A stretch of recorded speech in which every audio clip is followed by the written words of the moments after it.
umat Islam dan dunia terlalu banyak berhutang budi terhadap Hazrat Aisyah radhiyallahu taala anha. Namun sekarang insan kamil yang karenanya kita dapat menikmati roti yang sangat halus ini sudah tidak berada lagi di hadapan kita, sudah tidak berada lagi di tengah-tengah kita. Muhammad par hamari jaan fida hai. Bismillahirrahmanirrahim. Assalamualaikum warahmatullahi wabarakatuh. Sayyidah Aisyah, malaikat kecil, sang pendamping Nabi Sallallahu Alaihi Wasallam. Akhir-akhir ini di tanah air sedang viral tentang sosok Hazrat Aisyah. Mulai dari lagu-lagu, tanggapan-tanggapan, komentar-komentar, sangat ramai di media sosial saat ini. Banyak juga sisi positif yang bisa kita ambil dari fenomena ini. Salah satunya, orang-orang mulai memberi perhatian kepada orang-orang terdekat Nabi Sallallahu Alaihi Wasallam, dalam hal ini Hazrat Aisyah. Dan dengan begitu kita bisa mengambil pelajaran, bisa mengambil pengalaman-pengalaman, suri toladan, contoh untuk mengarungi kehidupan kita. Melihat fenomena ini, saya juga terpanggil untuk memberikan kontribusi dalam memperkenalkan sosok Hazrat Aisyah radhiyallahu taala anha. Namun dalam hal ini saya tidak akan mengomentari tentang pandangan, tentang sudut pandang orang-orang terhadap Hazrat Aisyah, karena setiap orang memiliki sudut pandang yang berbeda, memiliki cara lihat yang berbeda terhadap segala sesuatu. Dalam hal ini Hazrat Aisyah radhiyallahu taala anha. Saya akan lebih menyoroti sirat beliau, jasa-jasa beliau, dan hubungan cinta beliau yang hakiki dengan Rasulullah Sallallahu Alaihi Wasallam yang lillahi ta'ala. Untuk itu, silahkan simak video ini sampai habis. Tak bisa dibayangkan bagaimana indahnya zaman ketika Rasulullah SAW berada di kota Mekah, yang pada saat itu umat muslim masih sedikit. Rasulullah SAW berjalan di lorong-lorong Mekah, mengunjungi rumah-rumah sahabatnya. Dan anak-anak pada saat itu merupakan anak-anak yang sangat beruntung. Mereka bercengkerama, bermain dengan Rasulullah SAW, menunggangi kuda Rasulullah SAW, dan Rasulullah SAW mengucapkan salam kepada mereka. Pendeknya banyak sekali kisah-kisah menarik yang bisa kita angkat dari kehidupan Rasulullah SAW yang kita temukan di dalam riwayat-riwayat. Suatu kali Rasulullah SAW berkunjung ke rumah seorang sahabat, dan di tengah perjalanan beliau melihat sekumpulan anak sedang bermain dengan mainannya. Beliau berhenti lalu mulai melihat mainan mereka dengan sangat kasih sayang, dengan penuh kasih sayang. Di antara mainan-mainan itu ada boneka-boneka dan ada mainan yang lain juga. Nah, di antara itu ada mainan kuda-kudaan. Nah, anak-anak itu memakaikan sayap yang terbuat dari kain kepada kuda itu. Rasulullah bertanya, ini apa? Anak-anak itu menjawab, oh ini kuda ya Rasulullah. Rasulullah lalu bersabda, memang pernah ada kuda yang ada sayapnya, kata Rasulullah SAW. Nah, semua terdiam kecuali ada satu anak perempuan kecil yang dengan spontan menjawab, kuda Nabi Sulaiman kan juga ada sayapnya, katanya. Tahukah siapa anak perempuan itu? Yaitulah Hazrat Aisyah radhiyallahu taala anha. Beliau bukan hanya selalu bisa menjawab dengan spontan, tapi beliau juga memiliki pengetahuan yang mumpuni tentang sejarah nabi-nabi. Dan padahal usianya waktu itu masih sangat kecil. Saat itu di Arab memang belum ada sekolah-sekolah, belum ada buku-buku. Tapi anak-anak pada saat itu memiliki ketertarikan yang luar biasa terhadap ilmu pengetahuan. Dan memang Allah Subhanahu wa Ta'ala dari awal hendak menjadikan kaum ini sebagai gurunya dunia. Sehingga dia menganugerahkan kecerdasan, menganugerahkan kekuatan menghafal kepada mereka yang begitu tinggi. Dan mengirimkan Rasul yang paripurna, penghulu segala nabi, Rasulullah SAW di tengah-tengah mereka.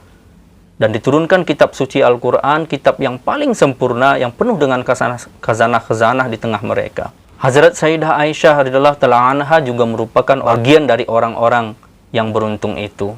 Beliau awalnya belajar beberapa ilmu dari ayahnya, Hazrat Abu Bakar radhiyallahu taala anhu, dan kemudian mendapatkan keistimewaan, mendapatkan karunia, kehormatan menjadi pendamping Rasulullah SAW, menjadi ummul mukminin, ibunya orang-orang mukmin.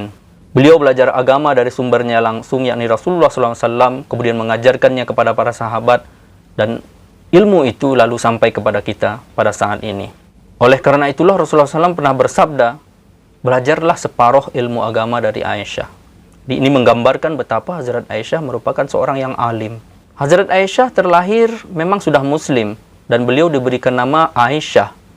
Dan di dalam nama itu terkandung sebuah doa bahwa semoga anak ini mendapatkan umur yang panjang. Dari kecil beliau memiliki akhlak yang sangat mulia, dan beliau selalu berkata jujur sehingga orang-orang menamai beliau Humairah dan Siddiqah. Dan memang beliau sangat berbeda dari anak-anak lain pada umumnya. Dan kemudian perlu saya sampaikan di sini, umat Islam dan dunia terlalu banyak berhutang budi terhadap Hazrat Aisyah radhiyallahu taala anha.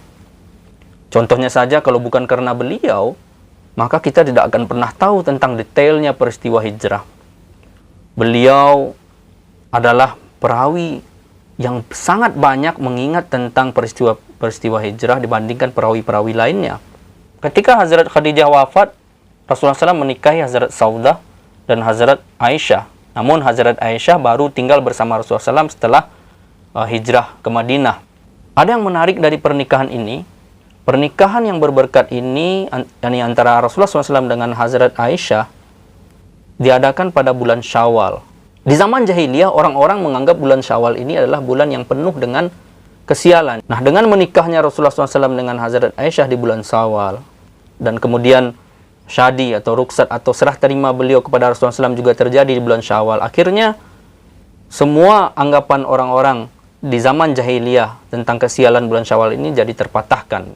Pernikahan Hazrat Aisyah dengan Rasulullah SAW memang terjadi pada umur beliau yang masih remaja ketika itu.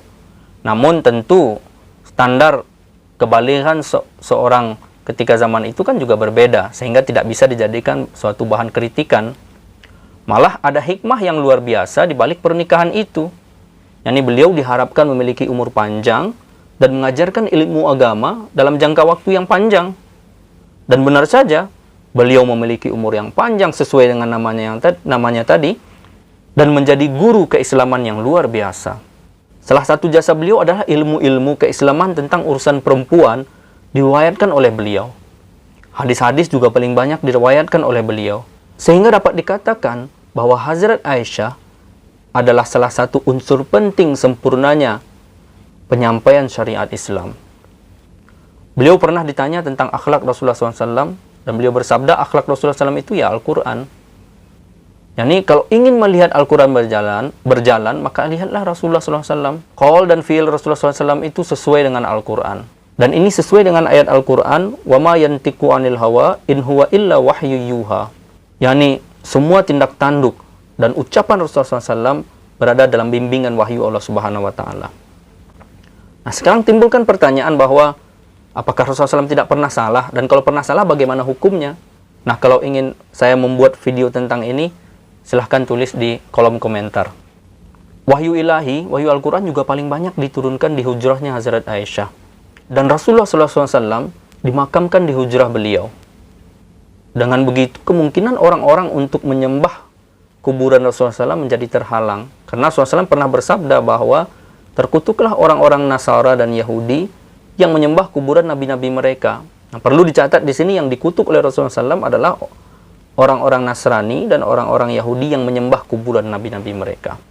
Kemudian hal menarik yang perlu disampaikan adalah kisah cinta Rasulullah SAW dengan Hazrat Aisyah adalah kisah cinta yang hakiki demi Allah Subhanahu wa Ta'ala, yang bisa menjadi pedoman hidup bagi kita dalam berumah tangga khususnya. Namun tidak melulu di dalam kehidupan mereka itu adalah urusan agama saja.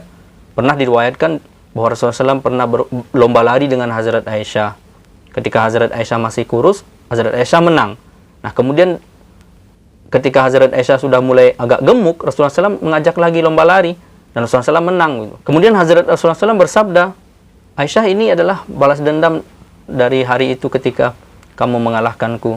Rasulullah SAW juga mempunyai panggilan sayang terhadap Hazrat Aisyah, dan beliau kadang-kadang memanggil Hazrat Aisyah dengan panggilan ini, dan panggilan itu adalah Aish. Dalam riwayat pernah diceritakan bahwa suatu kali Hazrat Aisyah menunggangi unta, dan unta itu mengamuk, menggila. Rasulullah SAW saking khawatirnya bersabda, wa arusa'u, aduh pengantinku, begitu. Begitu romantisnya Rasulullah SAW. Di dalam kekhawatiran timbul kata-kata, aduh pengantinku. Suatu kali Hazrat Aisyah membaca syair-syair yang memuji Rasulullah SAW, syair-syair yang menerangkan tentang kemuliaan dan kesucian Rasulullah SAW. Mendengar itu, Hazrat SAW mencium kening Hazrat Aisyah dan bersabda, ma surirti minni ka saruri minki. Yani, kebahagiaanku memiliki engkau melebihi kebahagiaan engkau memilikiku. Nah, ini menggambarkan betapa Rasulullah SAW sangat mencintai Hazrat Aisyah. Kemudian perlu disampaikan bahwa Hazrat Aisyah memang tidak mempunyai anak, tetapi sebagai istri Rasulullah SAW, beliau memiliki hubungan yang sangat baik dengan putri-putri Rasulullah SAW, khususnya Hazrat Aisyah dan anaknya Hazrat Hasan dan Husain. Sebagai Ummul Mukminin, beliau memiliki kedudukan yang istimewa di mata umat muslim, termasuk para khalifah Rasyidin, dan juga Hazrat Ali tentunya sebagai khalifah yang keempat. Meskipun beberapa kalangan salah dalam menilai hubungan antara Hazrat Ali dan Hazrat Aisyah. Dan berkenaan dengan ini sudah dijelaskan oleh khalifah Islam yang kelima, Khalifatul Masih Al-Khamis, dalam khutbahnya beberapa waktu yang lalu. Insya Allah nanti kita akan bikin video tentang ini. Sebagai penutup, saya ingin menyampaikan sebuah kisah yang sangat menarik di zaman Hazrat Umar radhiyallahu anhu. Ketika Iran jatuh ke tangan Islam, maka dari sana dibawalah alat-alat penumbuk gandum, dan Hazrat Umar memerintahkan kepada sahabat, tepung yang paling pertama ditumbuk dengan alat ini supaya diberikan kepada Hazrat Aisyah. Pendeknya, tepung itu diberikan kepada Hazrat Aisyah, kemudian khadimah beliau, yakni pembantu beliau, mengolah tepung itu dan membuat roti yang sangat lembut. Wanita-wanita Madinah yang sebelumnya belum pernah melihat tepung dan roti yang sehalus itu datang ke rumah Hazrat Aisyah berbondong-bondong. Mereka dengan tidak sabar menunggu Hazrat Aisyah mencicipi roti itu dan memberitahu mereka betapa nikmatnya roti itu. Pendeknya, ketika Hazrat Aisyah memotong roti itu, karena makan roti kan harus dirobek begitu kan. Ketika Hazrat Aisyah mengambil satu sobekan roti itu, Hazrat Aisyah malah mencucurkan air mata. Nah, berkenaan dengan pemandangan yang penuh haru ini, Hazrat Mirza Bashiruddin Mahmud Ahmad, Khalifah Islam yang kedua, Khalifatul Masih As-Sani, radhiyallahu ta'ala anhu, beliau menulis bahwa ketika ditanyakan kepada Hazrat Aisyah, wahai Ummul Mukminin, kenapa engkau menangis?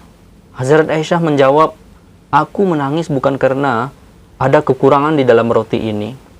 Aku teringat masa-masa ketika Rasulullah SAW di akhir hayatnya, kami masih menghidangkan roti yang dibuat dari tepung yang ditumbuk dengan batu, yang hasilnya kasar. Namun sekarang, insan kamil yang karenanya kita dapat menikmati roti yang sangat halus ini sudah tidak berada lagi di hadapan kita, sudah tidak berada lagi di tengah-tengah kita. Mendengar ini, seluruh orang yang ada di situ sontak menangis. Nah, inilah gambaran kecintaan Hazrat Aisyah radhiyallahu ta'ala anha dan umat muslim kepada nabinya Rasulullah sallallahu alaihi wasallam. Pada 17 Ramadan 58 Hijri, malaikat kecil sang pendamping Nabi itu kembali ke rahmatullah dan bertemu dengan kekasihnya Rasulullah sallallahu alaihi wasallam. Inna lillahi wa inna ilaihi raji'un. Kemudian salat jenazah beliau dipimpin oleh Hazrat Abu Hurairah. Semoga Allah Subhanahu wa taala meninggikan derajat beliau. Amin. Allahumma amin. Allahumma shalli ala Muhammad wa ala ali Muhammad. Sekian yang dapat saya sampaikan, semoga ada manfaatnya. Jazakumullah hasanal jaza. Wabillahi taufiq wal hidayah. Assalamualaikum warahmatullahi wabarakatuh.